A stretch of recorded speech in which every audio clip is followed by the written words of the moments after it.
Amarus. Il était reclus au couvent, depuis l'enfance. D'où venait-il? Pourquoi?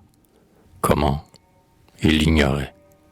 Comme il était fils du péché, on le nommait Amarus.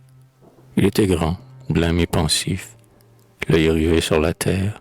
Il semblait, sans répit, poursuivre l'inconnu. La lune, un soir, dorant les noirs barreaux de sa cellule, il dit à Dieu: pour mon cilice, pour mon jeûne et pour mes veilles, pour ma vie à jamais sacrifiée, une grâce, je t'en prie, ô mon Dieu. Dis-moi quand je mourrai. À peine eut-il pensé sa pensée, un ange vint chuchoter à son esprit: Fils, tu mourras la nuit ou dans la lampe. Âme du sanctuaire, tu n'auras point versé d'huile. Les jours, les ans passent. Amarus est triste et silencieux. Et chaque soir, en versant l'huile dans la lampe, il se redit: voici que j'allume mon âme. Il sourit gravement. Mais un jour de printemps, il venait, selon sa coutume, emplir la lampe. Dans le jour bleu, près d'un pilier, sur un prie-dieu, devant la Vierge, il aperçut deux amoureux.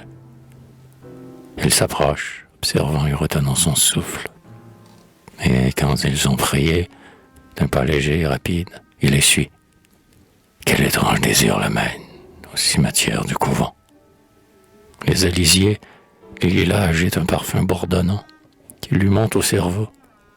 Quelque part, dans un arbre, l'oiseau chante. Deux papillons, ailes en fleurs, semblent deux corolles écloses tout à coup, d'un pommier qui renaît. Il marche. Il va toujours. Sur un tombeau, dont le chien dent ronge le tertre, et qu'envahit tout un flot de lilas fleuris, les deux heureuses sont assis.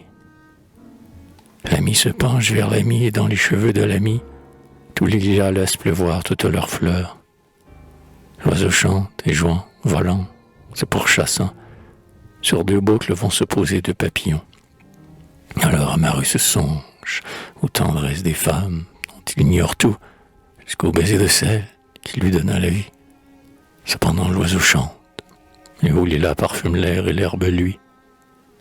Amarus, ce jour-là, n'a pas empli la lampe. Il resta là, muet. L'oiseau chante toujours. Quand les moines aux petits jours s'en sont venus, chanter matine, ils ont trouvé la lampe morte. Et sur une tombe entr'ouverte au cimetière, Amarus gît, mort sur le cercueil de sa mère, le visage tourné vers les lilas en fleurs. Il dort sa mort, tout seul, et l'oiseau chante encore.